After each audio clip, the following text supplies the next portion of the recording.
Hello and welcome everyone, I am Madals here creating some exclusive content for the ESET UK Masters, and well, today we're looking at one of the replacements. Anyone who's been following this series, and I know a lot of it is up on YouTube now and also on the TL thread, will be thinking to yourself, hang on Madals, you've done all of the finalists. Well, unfortunately some of the people who qualified through the online tournaments were unable to actually get visas to come over to the UK, and therefore they have sadly had to be replaced. But they have been replaced with awesome people, and one of those incredible people is of course the Zerg player I'm looking at right now in the top left position.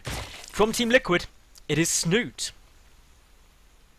And his opponent for this game, down in the bottom right, is from Fnatic. It is Harstem. And now, these two, apparently this game is really good. Snute told me that it's a really fun game, and let's just talk a little bit about Snute during the early game phases while not much is going on. So, Snute joined Team Liquid on the 9th of January in 2013, so he's their newest recruit. He's from Norway and he's 22. The player he's actually replaced through the qualifiers is Minato, who, as I mentioned, sadly couldn't get a visa in order to come to the UK just due to some issues there.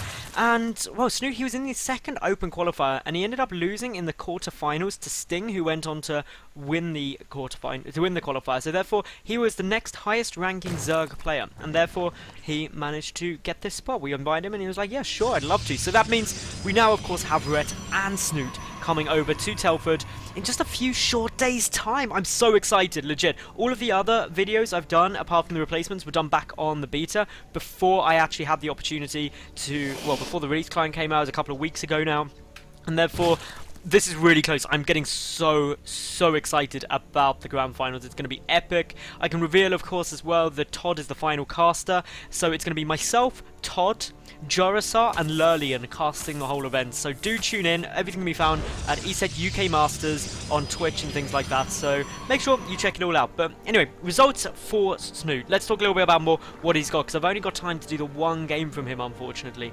Snute, his probably most recent big result was winning Home Story Cup 6, and that was fairly exciting. Everyone was very happy about that. He's also done other cool things. Campus Party 2012, he came second in the Thor Open back in December 2012, and now this is the stat which is really exciting and the really big thing which I didn't even realise till I started doing some research. But according to Team Liquid's player database that I checked just a few moments ago, Snute's international win rate for 2013 so far is 76%. That is absolutely bonkers, 76%. That is huge.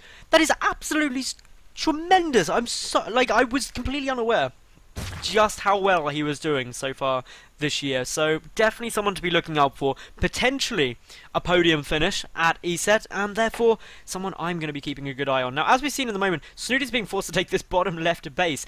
Harstem is being so irritating. Pylon block, followed by a probe block. So Snute takes this base on Ahana, which is very far out of the way, and probably going to confuse Harstem a little bit. He's like, why haven't you taken it? Well, all Snute's doing instead is he's got these 4 lings who've managed to get in past this wall off before the cannon was up, and it's just delaying mining time. Only 4 lings isn't terrible. We don't actually have a Zealot coming out at all, no Zealot in production, so instead just using the probe to try and scare it back. The Lings got to stay up in the main, just getting scouting information, and here comes that Zealot now, so nothing to really worry about. The Zergling's taking some damage. Oh, no workers have been killed yet, as we can see there, so all in all, Snute is just really trying to get information, trying to find a good opportunity, but a lot of mining time getting missed here, and that's really the advantage Snute has. His third has been delayed, it's only just coming down now, but that's not a big problem because he's delaying his opponent, and if you delay your opponent, you're clearly going to be fairly happy about that. So, all in all, Harstem probably wondering where is that third. The probe has been killed there now. The Zealot also out, so these 4 lings do have to be exceptionally careful. We also can see that the Mothership Core is getting Chrono boosted out as I speak. So, what kind of strategies are we expecting out of these two? Because that's one thing I haven't touched on. Well, Snute 3 base quickly was to be expected. He's then got the option of going for some kind of Roach Hydra timing push. He could also go Swarm Host Corruptor. Swarm Host Hydra is really good. For Harstem, Protoss players seem to be mainly going for 2 types of build. Either a timing push involving the Mothership Core, about 4 or 5 gates and Stalkers going into Blink. Alternatively, they tend to try and get out relatively quick air or a good tech. So Colossi into Void Ray is really potent, and then into the late game composition, which is pretty much Sky Toss with a couple of High Templar thrown in for just the splash damage on Locusts, on Hydras, etc., which just really makes it very potent indeed. The other thing I've seen a couple of Zerg players do very recently effectively is to deal with Protoss air, especially things with Colossi, is one good composition that shows some promise is Ultras, if there's any Colossi out, but a lot of Infestors and Hydras using so many Infested Terrans, and a couple of Fungal Growths on the clumped up units, can really show some promise, so something that Snoop perhaps is going to be experimenting with, but for the moment, he's just got to deal with this Mothership Core, but the Queen doing a nice job of just saying, no, leave now. And that Mothership Core follows the instruction very clearly, the warning shots enough to say, yep, gonna back out there, gonna come and take out this Zergling, which will just leave very little information on the map for Snoot, especially if this watchtower is retaken, because as a Zerg, you really want to know what your opponent's doing, when they're doing it, and why.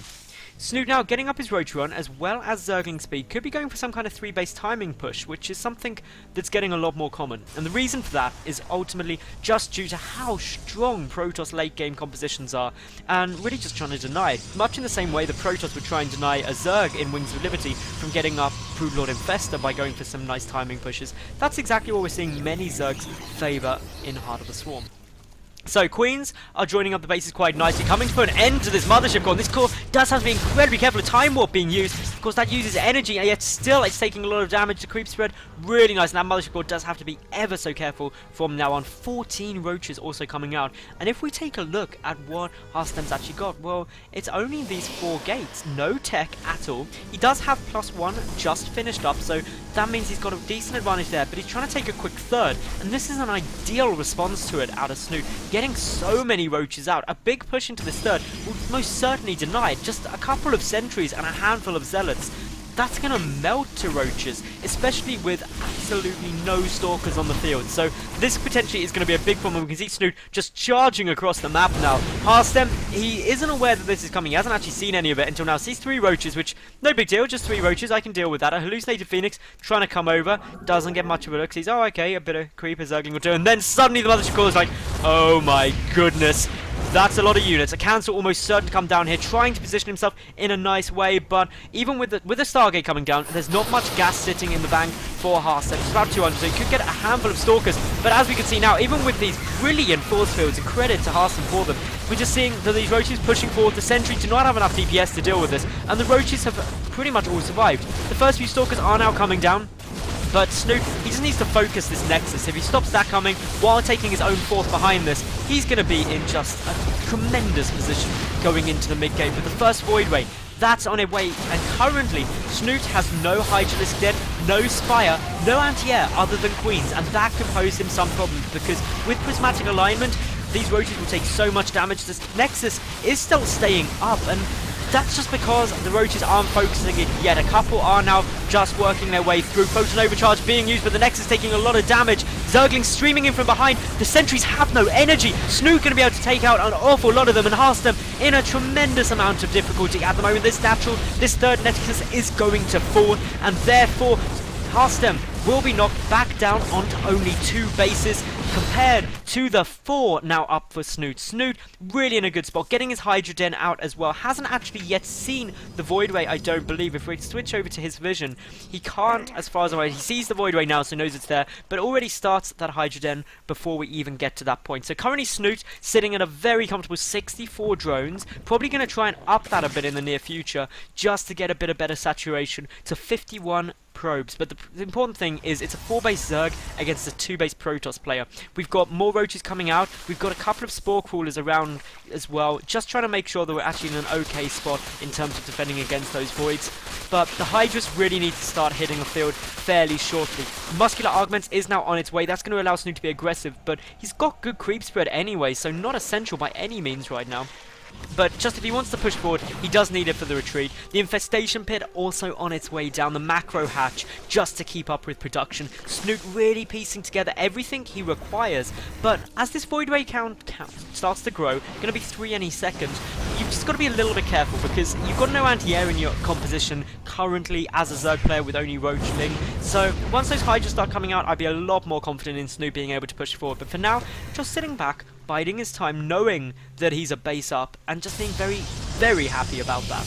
So 80 drones now are out on the field. That is much more where I thought Snoot would like to be. He'll probably take his 7th and 8th gas shortly, just to really start snowballing if he isn't already. That mothership core getting a quick look at just how many units are already out. The supply count looking really comfortable for Snoot. He's got about 20 more army supply already before he starts that big wave of hydras. 24 lava, most likely banking up, ready for those, and I'm expecting to see them start very shortly, but for the time being, the hive just getting out, and now here we see, well, 40 lings and just 5 hydras, really committing to this ground army. May get some more hydras once he sees so many voidways there, and just some good force fields coming down here for Harstem. Going to be able to push back those roaches, and a little bit of a pathing over there, gets them all trapped, and that means that they get taken down. But Snoot, he's expanding like a boss. Harstem, he's teching like a beast, and generally speaking, this game is starting to get pretty funky, but Snoot, I would definitely say, has the advantage just by having a 40 supply lead and being a base up, soon to be 2 bases up. He's out expanding his opponent. Upgrade wise, Snoot also got the advantage there, 1-1 actually against 1-0 for Harstem, and Harstem not actually upgrading anything else, whereas Snoot is still getting the 2-2 upgrades. They're nearly complete, but he's running in before they're finished. The Zerglings do manage to get a complete surround at the moment there, and we can see that those Stalkers all absolutely surrounded. This is very problematic indeed, and as such, a mass recall force, but not before quite a substantial amount of damage is done. The Hydra's coming in as well now, 8 more in production, and this could be it. This could be the push that is going to run into some problems if Snoot just keeps going. He's got to be careful though, because this is a nice wall of position, a cannon, and more reinforcements coming in. But as long as he keeps playing like this, I don't think he's got anything to worry about with Harstem here. Harstem now is transitioning, getting in the robotics bay, ready to go up to Colossi. The War Prism also coming up, maybe for some drop play, just trying to prevent Snoot from having complete map dominance. But look, already at the 15-minute mark, the creep is at his opponent's base. There isn't an observer out, so there's no detection in order to deal with this, but the Viper is on its way. That's going to allow for some good abducts on things like the Voidways, just to make sure that they're over the Hydralisks so they can get focused down quickly. 2-2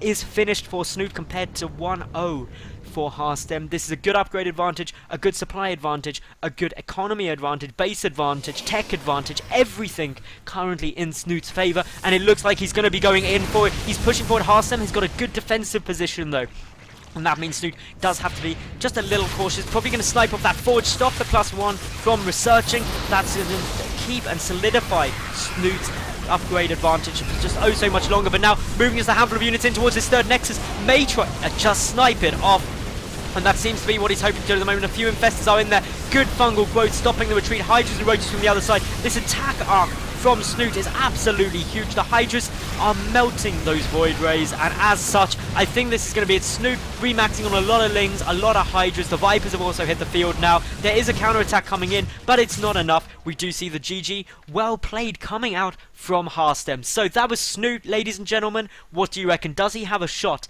at taking a podium place at I-48, the ESET UK Masters? If you think so, leave me a comment below in the video on the TL thread, and make sure you tune in on the 22nd to 25th of March, and I will see you there. I'm casting along with Jorasar, J-Shark, Lurlian, and of course Todd the Pro. So, see you then. Thanks for watching, and bye for now.